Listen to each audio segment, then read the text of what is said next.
This is Retro Sports Radio. Visit RetroSeasons.com for more sports history.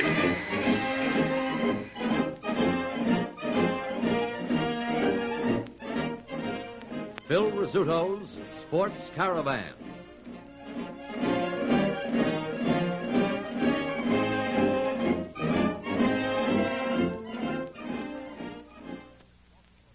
And now let's climb aboard the Sports Caravan again for a news-packed, feature-filled quarter hour with baseball's #1 shortstop, star of the world champion New York Yankees, and in 1950 voted the American League's most valuable player, Phil Rizzuto. Thanks, Bob, and hello again, fans. Just recently, around the batting cage before a ball game, we were swapping baseball anecdotes, and one came up about our old friend Lefty Gomez that I thought was worth passing on. Gomez was a great pitcher for the Yankees, but everybody knew he was also nuts about airplanes. He'd even stop in the middle of a game to gape at a passing plane, and Lefty's manager, Joe McCarthy, was always warning him not to ever go up in one. Well, one day during spring training, McCarthy saw a plane stunting and doing all kinds of flip-flops right over the field. He looked for Gomez to tell him about it, but couldn't find him. Next day, McCarthy found Lefty and told him about the plane he missed. "You mean that red plane?" Gomez asked. "That's right," McCarthy answered. "Did you see it, too?" "See it," was Lefty's ready reply. "I was in it." They sure don't have so many colorful ball players around the majors these days, do they, Phil? No, sir, Bob, but we still get plenty of kicks out of recalling old Lefty's gags and wits. Now, what do you say we dip into our mailbag and see what some of our listeners want you to comment on this week, Phil? Good idea, Bob. Do you have our first letter? Yes, Phil, I do, and it's from David Battolino of Reading, Pennsylvania. He wants to know how batters and base runners get their signals, from the dugout, the coaches, or by some prearranged method. Well, in our club, David, we get our signals from the third base and first base coaches. If you're a left-handed batter, you take the signal from the third base coach. And if you're a right-handed batter, you take it from the first base coach. But sometimes, though, for certain situations, the batter takes charge and flashes the signs. I'll give you an example. We were playing Cleveland in an important game back in 1951. The score was tied in the last of the ninth, and we had the winning run on third base. Joe DiMaggio was that man on third, and Joe was really fast on the bases. You were at bat, weren't you, Phil? That's right, I was at bat, Bob. And I took the first pitch from Bob Lemon, their pitcher, and the ump called it a strike. Those Indian infielders at first and third came charging in with the pitch, so we knew they were expecting us to pull the squeeze play. Between pitches, they were watching for me to flash DiMaggio's sign, so I purposely started an argument with the umpire over the pitch to distract their attention. What happened then, Phil? Well, while I was staging this mock argument, I slipped DiMaggio's squeeze sign, and on the next pitch, when the Indians were probably expecting me to hit away, I laid down the bunt which scored Joe D. with the winning run. Well, they must have been surprised. Well, they were, Bob, but it's spots like that when the batter gives the signs, because it's often better for the batter to set up the play when he's ready. Say, Phil, here's a letter from Kenneth Fisher of Plainfield, Iowa, who wants to know if there's any prescribed diet that ball players should stick to during the season. Oh, yes, Bob, definitely. There are a few set foods that baseball players are urged to eat. Steaks, of course. That good red meat is a must on any player's menu. You've got to have plenty of strength and energy to play out there every day, and those thick sirloins and T-bones sure do the trick. We've also got to take it easy on starchy foods because it's the starches that fatten you up and slow you down. Sometimes ball players need special foods. You remember a few years ago when Allie Reynolds of our club was needing help in the late innings? Yeah. Well, the club doctor found out he had a vitamin C deficiency which sapped his strength. So, since then, Allie's been eating orange slices in the dugout between innings to give him immediate extra energy. And if you've been reading those box scores closely, you'll see Reynolds has been finishing his ball games right along. Well, it's not as much fun eating orange peels as minute steaks. Oh, no. Well, time for one more letter, this one from Jerry Manor of Oakland, California, who would like to know how far around the world baseball has spread. Well, interest in baseball outside the United States, so far as I know, began in the late 20s, and a few years later, Lefty O'Doul took a team of barnstorming major leaguers to Japan for a series of games against the top Jap teams. And you know, an American nine never lost a game in Japan until 20 years later, when O'Doul again led a barnstorming club through Japan. During World War II, of course, GIs brought baseball to such lands as England, Holland, Italy, Australia, and Africa. Well, I'm afraid that's all Phil has time for in the mailbag today.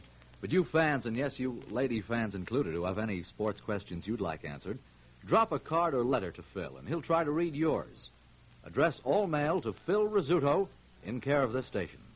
That address again for your sports questions is Phil Rizzuto, in care of this station. We'll forward it to Phil for his attention.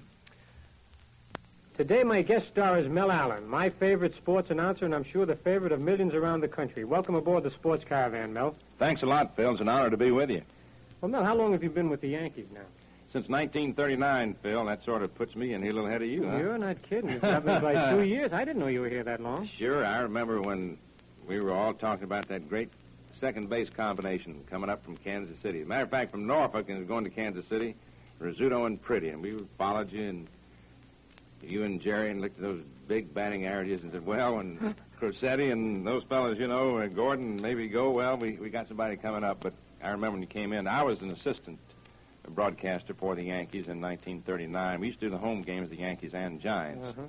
And then I took over the top spot in 1940 and been here ever since, except for 3 years in service. Well, listen, you've seen Lou Gehrig play then, right? Yeah, I saw Lou, of course, in 1939, and naturally a tremendous guy. I'll never forget one day on the bench, I think you were here then, I know you were here, word came along that Lou was coming in, and of course in his late days he couldn't walk very well.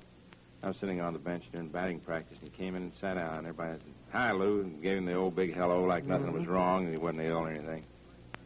So everybody got up to take infield, and I was still there, ready to go up to the radio booth, and he suddenly turned to me, and of course I was sitting there in awe of the man, always did. And he just turned and looked, and he said, I never knew what radio meant to anyone. He says, after all, I always played the game. But he said, since I've been sick, he says, it's been my salvation. Well, I tell you, I couldn't even thank him. Tears just welled up my eyes, and I just whirled off the bench and rushed down the runway and bawled like a baby and went on upstairs. I just couldn't, it just affected me that way. Well, how about that? Gosh, I mean, to think Lou would say that after all those years he's been playing. Well, listen, I just said how about that, but how did you come about to start that saying? I mean, you've got everybody in the country saying, how about that?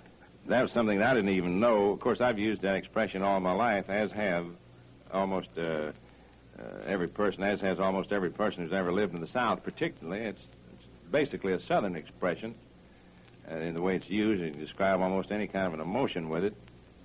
And it was just part of my natural everyday conversation. A lot of guys in the Army used to say it, too. They'd distort it a little bit. They'd kid a Virginian, a Virginian who instead of saying house will say hoose or something. They'd say, how boot that, and stuff like that. Well, I didn't know, I wasn't using the expression for the purpose of making people use it as a catchphrase or anything. The only thing I could trace it to, one day we're doing a broadcast here at the stadium, and I heard the people hollering every once in a while. They're shouting something, and I'd look around, the two dugouts, maybe I was missing something, or in the stands. Nothing going on at the field at that particular moment. And I'd ask the people working with me, what's hollering? Well, he didn't know. So suddenly about the sixth inning, and this is the truth, Phil, somebody hit a ball to you, and you made an outstanding play. And to throw the man out, and I said, I was just about in the middle of saying, how about that, the great stop you made, and it suddenly dawned on me, that's what these people were hollering. Well, Mel, it was wonderful having you with us, and I hope that you'll be saying how about that for many more years to come. I hope so, Phil. I hope I'll have the privilege of saying it about you and your scintillating play for many more years to come. Good luck. Thank you, Mel. Say, how many of you fans would like to be a baseball manager? I'll bet most of you have pictured yourselves masterminding some big league team. Well, each time, two fans will get just that opportunity on this program. And now here's Phil again to tell you all about it. Well, that's right, Bob. On each program, I'm going to recall a crucial moment from a regular Major League ball game. The situation that I present calls for managerial strategy. I'll give the names of pinch hitters, relief pitchers, and other subs who are available for the spot. Then it's up to my two competing fans to come up with their own winning solution. For participating, our guest fans will receive a year's free subscription to Sport Magazine.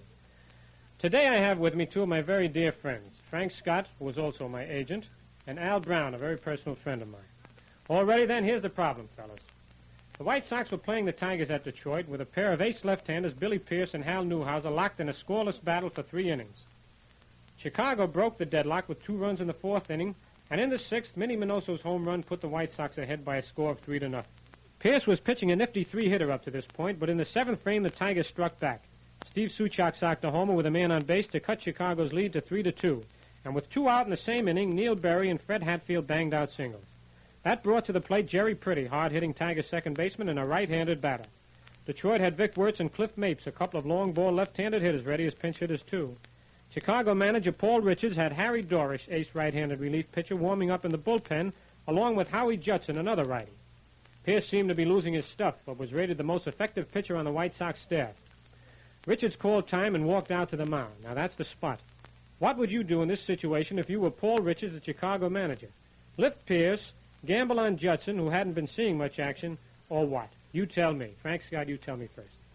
I would go along with Pierce, Phil, for the simple reason that if he were to lift Pierce, I'm sure that the Detroit manager would insert a man like Vic Wirtz in there, who's about as dangerous a left-hand hitter as any. And I think that Wirtz would have a better chance of hitting Dorish than Pretty would have of hitting Pierce. Sounds good. How about you, Al? I think I would take Pierce out of there in a situation like that and bring in a fresh pitcher. All right. Well, there were two very good answers. It just so happens that Al Brown was right on this one, because after he called time, Richards decided to take out his tiring pitcher, Pierce, and bring on Dorish, his top relief man. And Richards proved right, because Dorish held Detroit to one hit the rest of the way as Chicago won 3-2. But I wouldn't feel too badly, Frank, on that, because you gave a very good answer. I mean, Dorish was just as liable to come in, and as you say, Wirtz could have parked one in the upper deck, or Pierce could have stayed in and retired Pretty.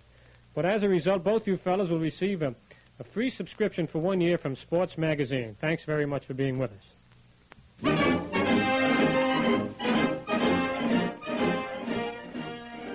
Well, the Sports Caravan has about reached trail's end for this time. Tune in again when I return with letters from you fans, another baseball situation feature, and my special guest star next time around on the Sports Caravan. Till then, this is Phil Rizzuto saying so long. Phil Rizzuto's Sports Caravan was written and produced by Mort Kaytok and directed by Ray Chambers. This is Robert Gladstone speaking.